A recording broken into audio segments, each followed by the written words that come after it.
বিসমিল্লাহির রহমানির রাহিম। হ্যালো, আসসালামু আলাইকুম। প্রিয় দর্শক, আশা করি ভালো আছেন। আজ আমি আপনাদের জন্য নিয়ে এসেছি ডাঁটা শাকের পাকোড়া। এটি স্বাস্থ্যের দিক থেকে যেরকম উপকারী, পুষ্টিগুণে অনন্য। যে সকল ছোটো বাচ্চারা শাক খেতে চায় না, চেষ্টা করবেন এই শাক দিয়ে পাকোড়া বানিয়ে দিতে। তো কথা আর বাড়াচ্ছি না, সরাসরি রেসিপিতে চলে যাচ্ছি।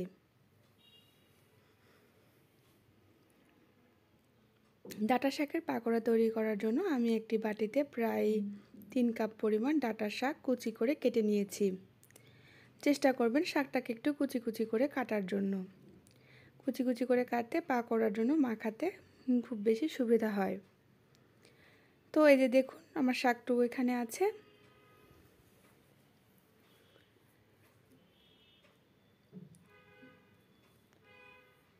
বলে এই শাকের মধ্যে আমি দিয়ে দিচ্ছি প্রায় 2 টেবিল চামচ পরিমাণ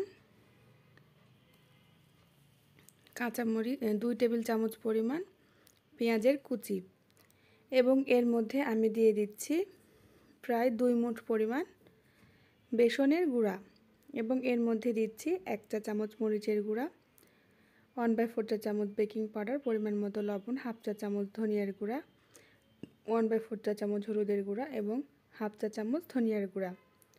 এবার এই সব শুকনো ইনগ্রিডিয়েন্টসগুলো আমি এই মিশ্রণটির মধ্যে দিয়ে দিচ্ছি।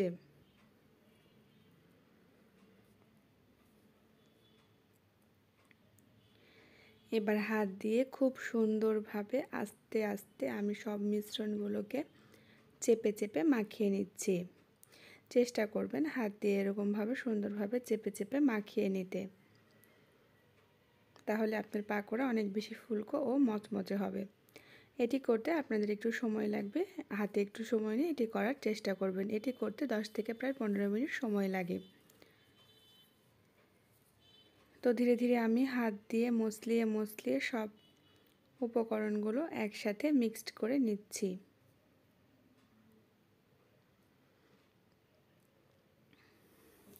ভাই আপু সকলের কাছে আমার একটি অনুরোধ, যারা এটি ভিডিওটি দেখছেন, এটা লাইক দিয়ে ভিডিওটি দেখা শুরু করবেন। আপনার একটি লাইকে পারে আমার এই ভিডিওটিকে হাজার হাজার মানুষের কাছে পৌঁছে দিতে। আমার চ্যানেলটিকে সাবস্ক্রাইব করে দেবেন, শেয়ার করবেন, কমেন্ট করবেন এবং পাশে থাকা বেল বাটনটি বাজিয়ে দেবেন, তাহলে আমার ভিডিওর সকল নোটিফিকেশন সবার আগে আপনার কাছে পৌঁছে যাবে। এই যে দেখুন, আমার মিশ্রণটি তৈরি প্রায় রেডি হয়ে গেছে পাকোড়া ভাজার জন্য।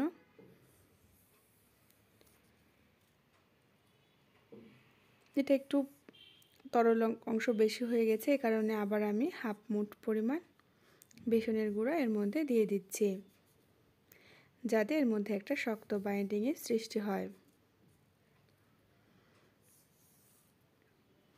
আমার সবটুকু করতে প্রায়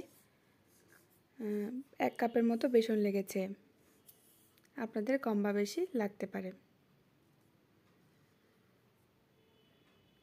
আমার মিশ্রণটি প্রায় হয়ে এসেছে, দেখুন শক্ত একটা বাইন্ডিংয়ের সৃষ্টি হয়েছে। চেষ্টা করবেন এভাবে করে নিতে, তাহলে আপনার পাকোড়াগুলো অনেক সুন্দর এবং মচমচে হবে। তো একটি প্যানে আমি পরিমাণ মতো তেল দিয়ে গরম করে নিয়েছি। এবার সেই গরম তেলের মধ্যে আমি পাকোড়াগুলোকে ছেড়ে দিচ্ছি।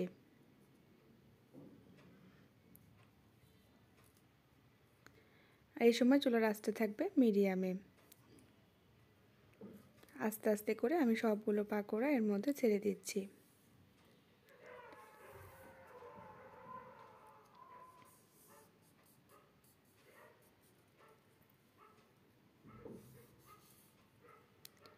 চুলার আঁচটা আপনারা সবসময় মিডিয়ামে রাখার চেষ্টা করবেন, হাই বা লোতে দেবেন না। মিডিয়ামে দিলে পাকোড়াগুলো অনেক সুন্দর ক্রিস্পি মচমচে এবং অনেক সুন্দর একটা গোল্ডেন ব্রাউন কালার আসবে। হাই হিটে দিলে এটি পুড়ে যাবে, ভিতর থেকে কাঁচা থাকবে। লো হিটে দিলে ভিতরে তেল চুষে নেবে।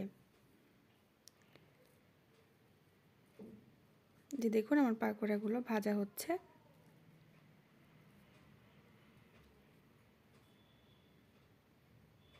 এবার আমি পাকোড়াগুলোকে এক পাশে উল্টিয়ে দেব।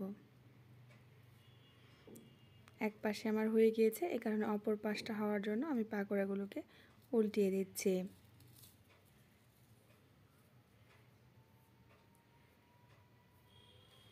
আমার উল্টানো প্রায় হয়ে গিয়েছে।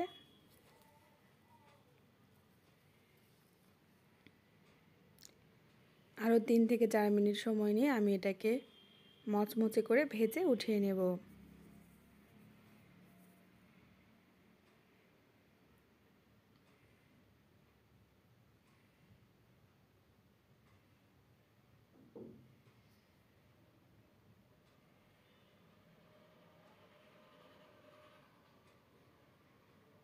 যে আমার ভাজা হয়ে গেছে, আমি একটি সার্ভিং ডিশে এগুলোকে উঠিয়ে নিচ্ছি।